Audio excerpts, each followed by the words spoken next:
ils ont jeté des pierres sur le visage du prophète sallallahu alayhi wa sallam jusqu'à le blesser, jusqu'à ce qu'il saigne. En tout cas, le prophète alayhi salatu wa sallam a eu très mal. Quand l'islam commençait, eh bien, il allait de ville en ville. Et il appelait les gens à l'islam. Il leur disait, premier message, adorer qu'un Dieu unique, Allah. Il n'a pas d'associé, il n'a pas besoin d'associés. On ne doit pas adorer les statues, on ne doit pas adorer les pierres, on n'adore qu'un Dieu unique. Si tu veux demander, demande à Allah. Si tu cherches assistance, cherche assistance auprès d'Allah. Si tu veux quelque chose, lève tes mains et invoque ton Seigneur, tabaraka wa ta'ala. Et comment ils l'ont accueilli dans certaines villes, comme par exemple dans la ville de Taïf, qui est en Arabie Saoudite maintenant. Eh bien, ils ont envoyé des gens, et parmi les gens, des petits, des enfants, avec plein de pierres, et ils ont jeté des pierres sur le visage du prophète sallallahu alayhi wa sallam jusqu'à le blesser, jusqu'à ce qu'il saigne. En tout cas, le prophète alayhi salatu wa sallam a eu très mal. Il s'est attristé. Il avait mal au cœur. C'est un humain, le prophète sallallahu alayhi wa sallam. Donc il ressentait quelquefois de la peur, quelquefois de l'angoisse, quelquefois du stress. Mais c'est la meilleure des créatures, le meilleur des hommes, alayhi salatu wa sallam. Et pour l'humilier, ils ont envoyé même des enfants et lui jetaient des pierres. Pourtant, c'est le prophète. C'est celui qu'Allah a choisi. Il avait l'ange Gabriel, Jibril alayhi salam, qui venait lui rendre visite. Il était aimé par Allah. Mais Allah a laissé les choses ainsi pour éduquer le prophète et pour nous éduquer. Et nous rappeler comment on doit réagir. Eh bien, comment a réagi le prophète sallallahu alayhi wa sallam quand il a eu mal et quand Allah a envoyé un ange qui est venu le voir et qui lui a dit « Ah Mohammed, je suis envoyé par Allah. Si tu veux que Allah les détruise parce qu'ils t'ont fait du mal, tu es un prophète, tu es aimé par Allah, dis-le-moi et Allah les détruira. » Qu'est-ce qu'a dit le prophète sallallahu alayhi wa sallam? Il a refusé. Et il a dit, j'espère que viennent de leur descendance, après eux, que viennent des gens, eh bien, qui, eux, seront bons. Ils adoreront Allah subhanahu wa ta'ala. C'est-à-dire, il espérait que des gens viennent après eux et qu'ils ne soient pas comme eux. Eux, c'est pas grave, ils sont ignorants, non, je veux pas leur mal. Mais je préfère invoquer en leur faveur. Ça, c'est l'islam. Alors nous, quand quelqu'un nous fait juste quelque chose de mauvais, nous fait un mauvais coup, comment on réagit? Avec cette miséricorde? Est-ce qu'on réagit avec l'islam ou pas? C'est ça l'islam. Si tu veux savoir est-ce que tu es vraiment un bon musulman pratiquant, pose-toi la question. Est-ce que toi tu réagis comme le prophète a réagi alors que ça n'a rien à voir tes situations et mes situations quand les gens nous font du mal? Ils nous jettent pas des pierres jusqu'à nous blesser, non. C'est quelquefois juste on nous dit une mauvaise parole ou alors on n'a pas été trop gentil avec nous. Et comment on réagit? Je lui parle plus. Et j'espère qu'il lui arrive ceci et cela. Quelquefois, ça arrive ou pas? Eh bien, si tu veux être un musulman et vivre avec l'islam et suivre le prophète sallallahu alayhi wa sallam, eh bien, réagis comme le prophète alayhi salatu wa sallam a réagi. L'islam, c'est quoi? L'islam, c'est chercher la protection auprès d'Allah à travers les bonnes actions. Parce que c'est ça qui va te sauver. Un jour, vous connaissez l'histoire où 3 hommes se sont retrouvés lors d'une nuit bloqués dans une grotte. Ils étaient dans une grotte la nuit, se sont arrêtés pour une pause et un gros rocher est tombé. Et ça a bouché l'entrée. Ils étaient bloqués dans un rocher. Vous imaginez? Tout seul, dans une contrée où il n'y a personne qui peut t'aider. Bien sûr, il n'y avait pas les téléphones portables, il n'y avait pas ceci, il n'y avait pas cela. Bloqués, perdus. Un gros rocher. Donc qu'est-ce qu'ils attendent si ce n'est la mort? Eh bien, ils se sont dit, qu'est-ce qu'on va faire? Et qu'est-ce qui s'est passé? Et quelle leçon à prendre ici? La leçon à prendre, c'est que même quand tu vois que toutes les portes se ferment, c'est-à-dire que tu as plein de problèmes dans la vie, eh bien sache que si tu t'en remets à ton Seigneur, il y aura toujours cette porte qui sera ouverte. L'aide d'Allah subhanahu wa ta'ala. Mais pour qu'Allah t'aide, il faut lui demander et il faut se rapprocher de lui avec des œuvres salutaires, des bonnes actions. Eh bien chacun a dit, qu'est-ce qu'il nous reste à faire? Si ce n'est invoquer Allah. Mais ils ont dit, qu'est-ce qu'on va faire? Eh bien, on va se rappeler d'une bonne action qu'on a fait un jour, qu'on a fait vraiment pour Allah sincèrement, et on va dire, ya Allah, cette action que j'avais faite pour te satisfaire, si j'ai été sincère, si je l'ai fait pour toi, eh bien, secours-nous. Et ici, à Shahid, ici, ce qui nous importe le plus, c'est ce qu'a dit une personne concernant son action. Chacun a fait une invocation. Il dit, Allah, j'ai fait telle chose, si j'ai fait telle chose, eh bien, si je l'ai fait pour toi, sauve-nous. Le rocher s'est ouvert un peu. L'autre personne a fait l'invocation, le rocher s'est ouvert un peu. Et une personne a dit quoi? Ya Allah, un jour, alors que mes parents étaient près de moi, ils allaient s'endormir et ils avaient faim. Je suis sorti pour aller leur chercher du lait. Et quand je suis rentré, j'ai vu mes parents qui étaient endormis. Je n'ai pas voulu les brusquer. Parce qu'on ne brusque pas les parents. Allah il dit dans le Coran, فَلَا تَقُلْ لَهُمَا ouf, juste ouf, off. Il n'y a rien d'en dessous. Juste, qu'est-ce que tu veux dire de moins que ouf? C'est un soupir. Ça, c'est haram, c'est interdit. Parce que c'est un manque de comportement vis-à-vis de tes parents et vis-à-vis d'Allah, parce que tes parents t'ont tout donné. Tu leur dois tout. Eh bien, alors que dire de les brusquer avec des paroles dures? Ah, c'est bon, laisse-moi. Ah, après, oh, j'en ai marre. Bon, ça, c'est catastrophique, vous le savez très bien. Eh bien, il n'a pas voulu les brusquer. Il a gardé le lait. Et il est resté auprès d'eux jusqu'à ce qu'ils se réveillent. Il n'y avait pas de « oh, j'ai pas le temps ». Tu peux aller chercher ça. « Oh, j'ai pas le temps après ». Non, non, non. Il vient avec le lait, ses parents s'endorment. Eh bien, il reste comme ça. 1 heure, 2 heures, 3 heures, 4 heures. Et il reste comme ça. Pourquoi? Pour que la première des choses que voient ses parents lorsqu'ils se réveillent, c'est un enfant obéissant à leur service qui est prêt à les abreuver. J'ai dit, ya Allah, quand ils se sont réveillés, je les ai abreuvés. Si je l'ai fait pour toi, ya Allah, sauve-nous. Le rocher s'est déplacé, ils ont été sauvés. C'est ça l'islam. C'est de faire des bonnes actions qui te sauveront, bi'idnillahi azza wa jal. Donc toi, tu te poses la question, qu'est-ce que j'ai fait vraiment comme bonne action dans ma vie qui, un jour, si je suis dans une situation difficile, eh bien, je peux me rappeler de cette action et demander à Allah de me secourir à travers cette action. Et si tu en as pas beaucoup des actions, bah c'est là où tu vas te dire peut-être que je suis pas vraiment quelqu'un qui applique vraiment bien l'islam. Est-ce qu'un jour, quand quelqu'un avait de l'aide, tu l'as aidé? Est-ce que tu as été bon avec tes parents? Est-ce que tu as appris des choses qui vont satisfaire ton Seigneur? Est-ce que tu as... Donc pose-toi la question. Parmi les choses aussi qui nous rappellent c'est quoi l'islam, eh bien c'est cette histoire que vous connaissez.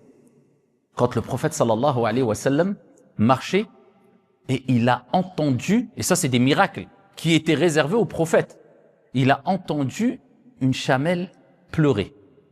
Il s'est approché de la chamelle et il a posé sa main sur elle et il l'a calmée. Et la chamelle s'est plainte au prophète sallallahu alayhi wa sallam. Alors ça, c'est des miracles qui sont spécifiques au prophète. Elle s'est plainte de quoi? Eh bien de la souffrance qu'elle avait à cause de celui qui était propriétaire, qui l'a surchargée. Et elle a dit à Rasulallah, moi, on me surcharge, c'est trop pour moi. Le prophète s'est mis en colère. Il est parti voir les compagnons. Et il a dit, qui est le propriétaire de cette chamelle? Et il y a un qui a dit, c'est moi, ya Rasulallah, le propriétaire de cette chamelle. Il lui dit, ala tattaqillah, ne crains-tu pas ton Seigneur? N'as-tu pas peur d'Allah? N'aimes-tu pas ton Seigneur, tabaraka wa ta'ala? Allah t'a donné la responsabilité de cette chamelle. Tu n'as pas peur d'Allah subhanahu wa ta'ala et tu ne crains pas Allah azza wa jal dans ta responsabilité vis-à-vis d'elle. Pourquoi tu la surcharges? Tu n'as pas le droit de le faire. Et il a pris la défense de qui? D'une chamelle. Il a calmé qui? Un animal, une chamelle, alayhi salatu wassalam. Le prophète ne voulait pas voir cet animal pleurer. Il ne voulait pas voir cet animal souffrir parce que l'islam, c'est la bonté même envers les animaux. Que dire envers les êtres humains? Et de même, vous connaissez le récit. Il y a plusieurs versions. Une femme qui faisait des choses mauvaises, qui était connue pour faire plein de choses mauvaises. Et quand elle s'est retrouvée un jour face à un chien qui était assoiffé, par miséricorde, par clémence, par douceur, elle s'est dit, je ne vais pas le laisser assoiffé comme ça, c'est un chien. Même si c'est un animal, elle n'a pas dit, ouais, c'est pas un chien, tiens, une pierre, pars, vas-y, laisse-moi aller dans le puits, j'ai besoin de soif. Non, elle a eu pitié, elle a eu cette clémence, cette miséricorde, elle l'a abreuvé. Eh bien, tout ce qu'elle avait fait de mal, eh bien, Allah lui a fait miséricorde et lui a pardonné parce qu'elle a été miséricordieuse, elle a été clémente, elle a été douce envers quoi? Envers un chien. L'islam, c'est dur ou c'est facile? L'islam, c'est facile. L'islam, c'est la dureté ou c'est la bonté et la miséricorde?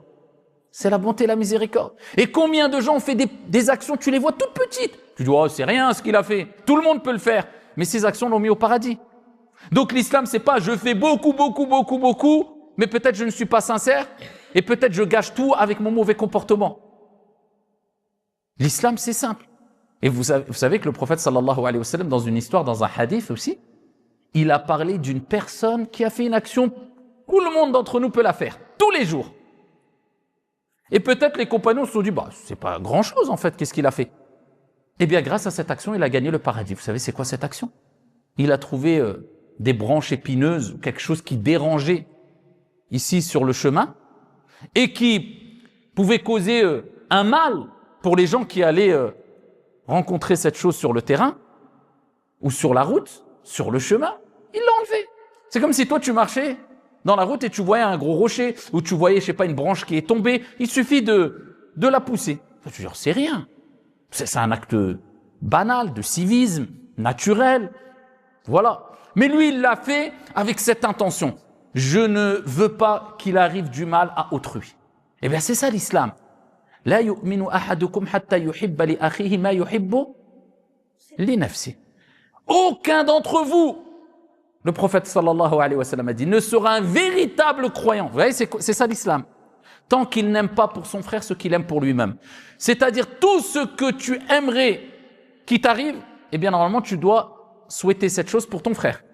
Tout ce que tu n'aimerais pas qui t'arrive, bah celui qui est avec toi, celle-là qui est avec toi, t'aimerais pas normalement qu'il lui arrive. Jusqu'à une branche épineuse, un caillou sur la route, une branche que tu retires, oui, parce que je n'aimerais pas qu'il arrive un mal à celui qui va venir derrière moi. Eh bien il l'a retiré de la route. Eh bien, le prophète sallallahu alayhi wa sallam, il a rappelé qu'Allah azza wa jal lui a pardonné et lui a donné l'accès au paradis éternel. C'est compliqué l'islam ou pas? Bien sûr qu'il y a des choses qui sont un peu dures, un peu compliquées, c'est normal. Mais de là, résumer l'islam à c'est dur, c'est impossible, non. Quand tu te lèves le matin pour faire salat al-fajr, c'est dur. Ah, il faut se réveiller, mais on n'a rien sans rien. Comme tu te lèves pour aller à l'école, c'est dur le matin, mais on n'a rien sans rien. Si tu veux travailler bien à l'école, avoir un bon métier, il faut que tu passes par des situations difficiles. Et il faut que tu prouves que tu es prêt à sacrifier pour réussir. C'est comme cela. C'est comme ça la vie. Mais donc, de là à dire que l'islam c'est dur et de résumer l'islam à la dureté, ah c'est difficile, je n'arriverai jamais moi, si je ne suis pas un grand savant, si je ne connais pas le Coran par cœur, si je ne gagnerai pas le paradis. Non, abadan. Et quelquefois on s'est concentré plus sur les choses les plus difficiles et on a laissé les choses les plus simples et les plus faciles qui nous donnent accès au paradis. Faire ses 5 prières, faire son jeûne du Ramadan, être sincère et bon envers les gens et particulièrement envers nos parents. Adorer qu'un Dieu unique, Allah subhanahu wa ta'ala, et lui donner aucun associé. Je ne prends pas de porte-bonheur. Je ne dis pas que ça va m'apporter malheur si je passe sous une échelle ou si je vois un chat noir. On délaisse les superstitions. Tout le bien vient d'Allah subhanahu wa ta'ala. C'est Allah azza wa jal qui préserve. C'est Allah subhanahu wa ta'ala qui protège. On ne rentre pas dans ces formes d'association. Et c'est simple l'islam, c'est d'être bon envers les autres. Et vous savez, le musulman doit essayer d'atteindre l'excellence. Le haut niveau, c'est quoi le haut niveau envers Allah? C'est d'adorer Allah comme si tu le voyais. Mais si tu ne le vois pas, lui, il te voit. À chaque fois, tu te dis, je suis tout seul. Ah, mais je ne suis jamais tout seul. Est-ce qu'on est quelquefois tout seul? Jamais, parce qu'il y a toujours Allah qui nous voit et qui voit tout. Et c'est quoi l'excellence envers les gens? Maintenant, moi, je suis très bien avec Allah, parce que j'adore Allah comme s'il me voyait. Et c'est quoi l'excellence envers les gens de manière générale? C'est d'agir avec eux comme tu aimerais qu'ils agissent envers toi. Voilà.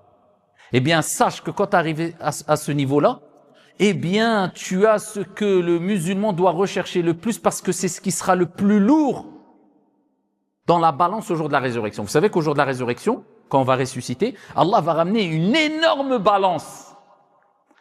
Et il va peser les actions, les bonnes et les mauvaises.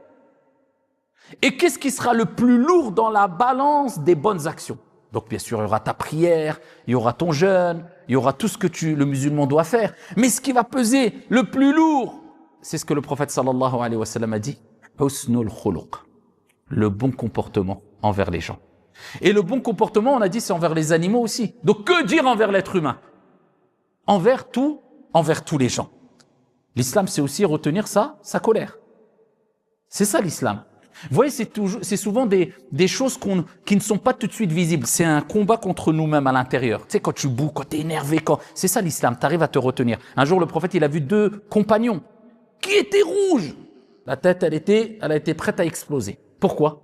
La colère, la haine, les nerfs. Shaitan qui vient et qui pousse l'être humain à quoi? À s'énerver. Et ils étaient en conflit, dispute, ils étaient énervés. Le prophète sallallahu alayhi wa sallam, il regarde les autres compagnons, il dit, vous avez vu les deux là-bas? Je connais une parole. S'ils disaient cette parole, s'ils avaient dit cette parole, ils ne seraient plus dans cet état-là. Je vous dis, c'est quoi, ya Rasulallah? C'est quoi qui va apaiser cette colère? Et le prophète sallallahu alayhi wa sallam a dit, A'udhu billahi minash shaytanir rajim. Tout simplement. Je cherche refuge auprès d'Allah contre le diable. Pourquoi? Ça, c'est la preuve que quoi? Qu'est-ce que Shaitan aime? La colère, les nerfs. Il aime. Pourquoi? Parce que quand tu es en colère, tu n'es plus toi-même. Tu dis des paroles, tu fais des choses qu'après tu regrettes. Mais quelquefois, il est trop tard. Et c'est pour cela qu'il y a un compagnon qui est venu voir le prophète sallallahu alayhi wa sallam, sallallahu alayhi wa sallam, sallallahu alayhi wa sallam, et il a dit, ya Rasulallah, donne-moi un conseil. Ah, vous imaginez, vous avez le prophète qui rentre à la mosquée maintenant. Imaginez-vous. Déjà, dans quel état on serait? Et tu veux profiter au maximum. Donc, qu'est-ce que tu vas lui dire? Ya Rasulallah, donne-moi un conseil. C'est pour ça, souvent, quand on rencontre des gens qui ont un grand mérite ou des savants, première des choses qu'on a tendance à leur dire, donne-moi un conseil. Voilà, les conseils, ça vaut de l'or. Plus que de l'or. Il lui a dit, donne-moi un conseil. Le prophète sallallahu alayhi wa sallam, qu'est-ce qu'il lui a dit? La taghdab. Ne te mets pas en colère. Ok. Il dit, donne-moi un autre. Le prophète, il lui répète, la taghdab. Ne te mets pas en colère. Il lui dit, donne-moi donne-moi un autre conseil. Le prophète, il lui dit une troisième fois, la taghdab walakal jannah. Ne te mets pas en colère et tu gagnes le paradis. C'est comme si la personne, ça ne lui suffisait pas ce conseil. Ou alors comme s'il disait, ok, la taghdab, mais c'est peut-être pas quelque chose de immense ou très important de pas s'énerver. Le prophète, il lui rappelle, non, t'as pas, c'est comme s'il disait, t'as pas compris, je crois. Ne te mets pas en colère, c'est extrêmement important. Et d'ailleurs, si tu veux le paradis, ne te mets pas en colère. C'est dur ou pas l'islam? C'est de ne pas se mettre en colère. Et ça arrive à tout le monde, attention, de faire des erreurs, de pécher, de se mettre en colère. Mais la personne, elle doit être consciente déjà que ce n'est pas bien. Et que ce n'est pas compliqué à gagner le paradis. L'islam, c'est aussi d'être juste et de ne pas être un tricheur ou un menteur. C'est simple. Tu triches pas, tu mens pas. Un jour, le prophète sallallahu alayhi wa sallam, il marchait, il était en train de se déplacer dans le marché. Et le prophète et les compagnons ont vu une personne qui vendait des dattes. Mais les dattes, vous savez, quand on va dans le marché, il y a les étalages, les fruits, les légumes, et souvent tu vois que ce qui est au-dessus. D'accord? Tu vois pas ce qui est en dessous. C'est caché. Les fruits, les pommes, eux, ils avaient des étalages et voilà. Et c'était comme cela dans les marchés à l'époque et même aujourd'hui. Et il y avait quelqu'un qui avait un étalage, il avait des dattes. Et les dattes étaient secs. Et ils ont mis leurs mains à l'intérieur des dattes, qui étaient cachées, ils ont vu que tout était mouillé.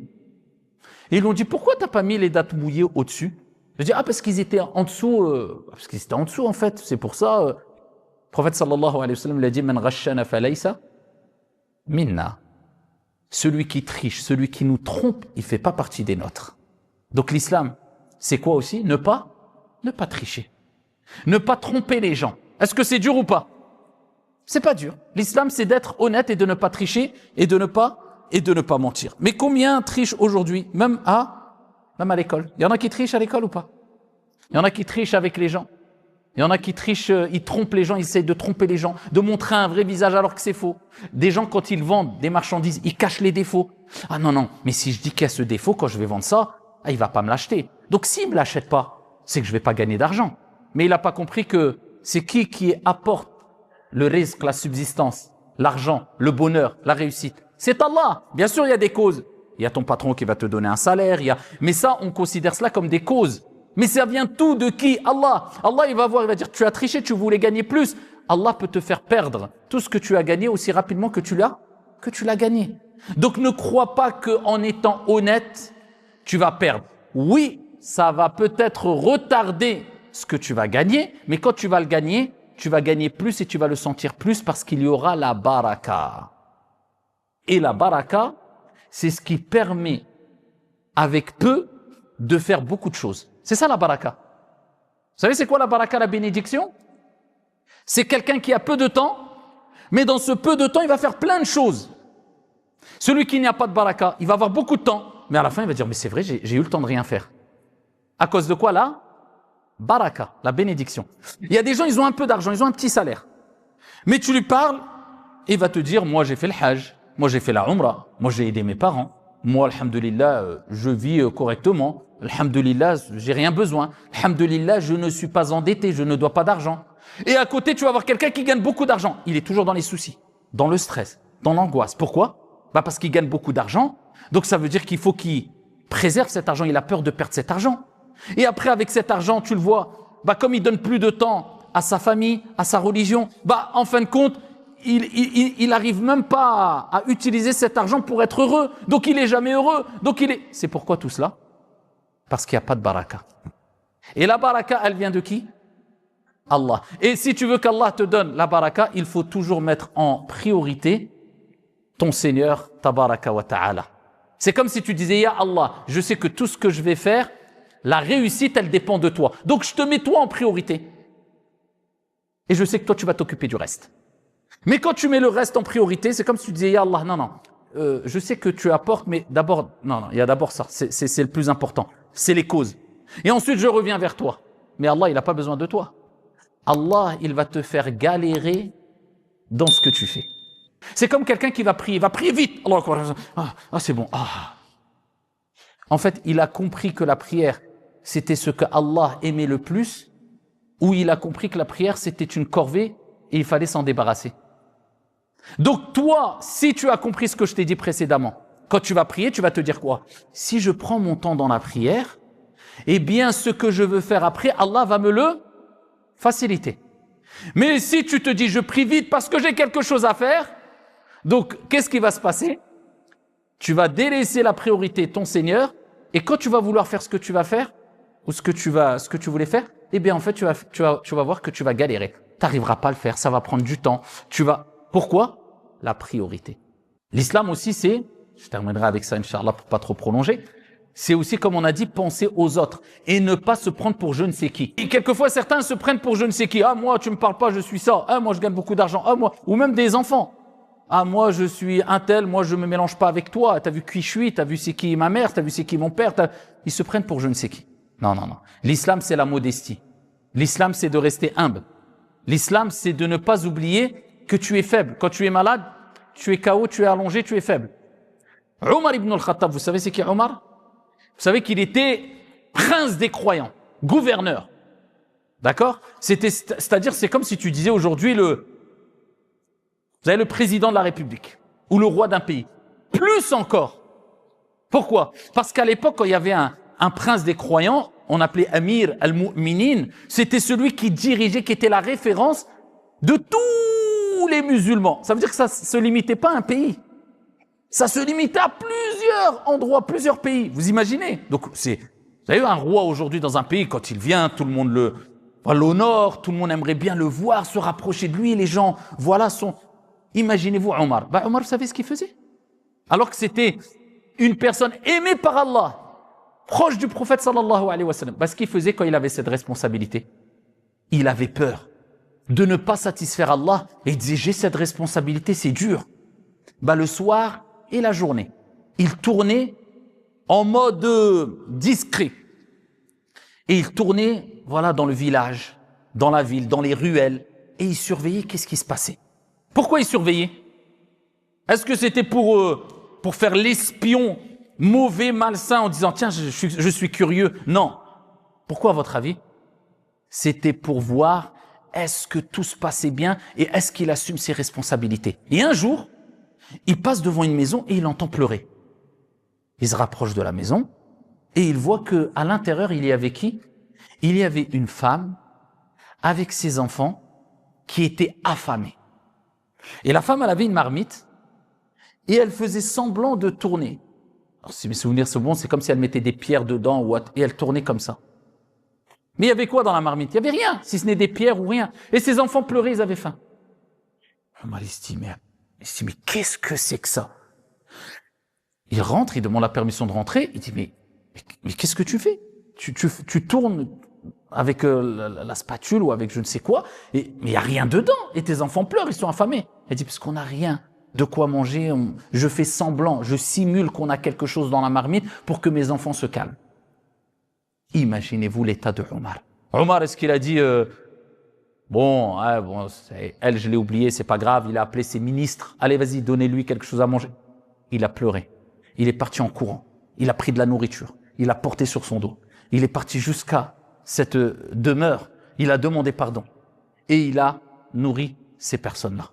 Et il a dit, je crains que je sois responsable de cette situation. Pourquoi? Parce que c'est moi le prince des croyants, c'est moi le gouverneur, c'est moi le responsable. Je ne peux pas m'imaginer que je ressente l'apaisement alors que des gens ont le ventre vide. Je ne peux pas avoir le ventre plein tant que tout le monde n'a pas le ventre plein. C'est ça l'islam. C'est pas nafsi. J'ai bien rempli mon ventre. Ah, tiens, tu veux un peu?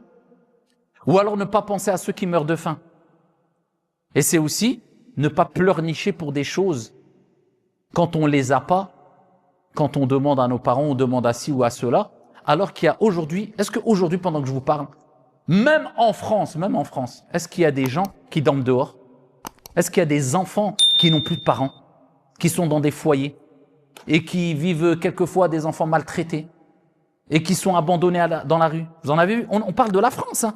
Alors que dire des pays d'Afrique? Des pays d'Afrique où il y a des enfants. Moi, j'ai un ami qui est parti là, en Afrique, dans des régions éloignées du Sénégal et d'autres pays d'Afrique, où des enfants rêveraient d'avoir juste des quoi? Des mushaf, des masahif, des Corans. Parce que vous savez comment ils apprennent le Coran? C'est des orphelins. Ils ont un tas de feuilles de Coran, comme ça, c'est un tas comme ça de feuilles, tout mélangé, certaines un peu déchirées et autres. Et ils prennent les feuilles, ils ont que ça, ils n'ont pas de mushaf. Ils dorment par terre. La journée, ils sortent et ils essayent d'aller dans les villages pour mendier, pour avoir un peu de nourriture et pour manger. C'est des gens qui sont dans des villages très reculés, très très pauvres. Et quand les gens vont là-bas pour les aider, ils s'imaginaient même pas que ça existe à notre époque. Et il y en a plein des gens comme ça. Et ils se plaignent pas. Et ils pleurent pas. Ils n'ont pas de quoi manger. Ils n'ont plus leurs parents. Ils ont rien du tout. Ils dorment à même le sol. Et il y en a plein, par milliers aujourd'hui, même par millions dans le monde. Comment, quand tu vois ça, tu oses te plaindre pour des petits trucs ou dire, ouais, moi, regarde, j'ai pas comme l'autre a, ou j'ai pas. Et le prophète sallallahu alayhi wa sallam a dit, regardez ceux qui sont toujours pires que vous. Comme ça, vous serez plus reconnaissant envers Allah. Donc, avant de te plaindre, eh bien, dis-toi, il y a toujours pire que moi. Ça, c'est l'islam. Si vous avez compris ça, vous avez tout compris. Est-ce que l'islam, c'est dur? C'est très facile pour celui à qui Allah a facilité. Wallahu a'lam, walhamdulillahi rabbil alamin.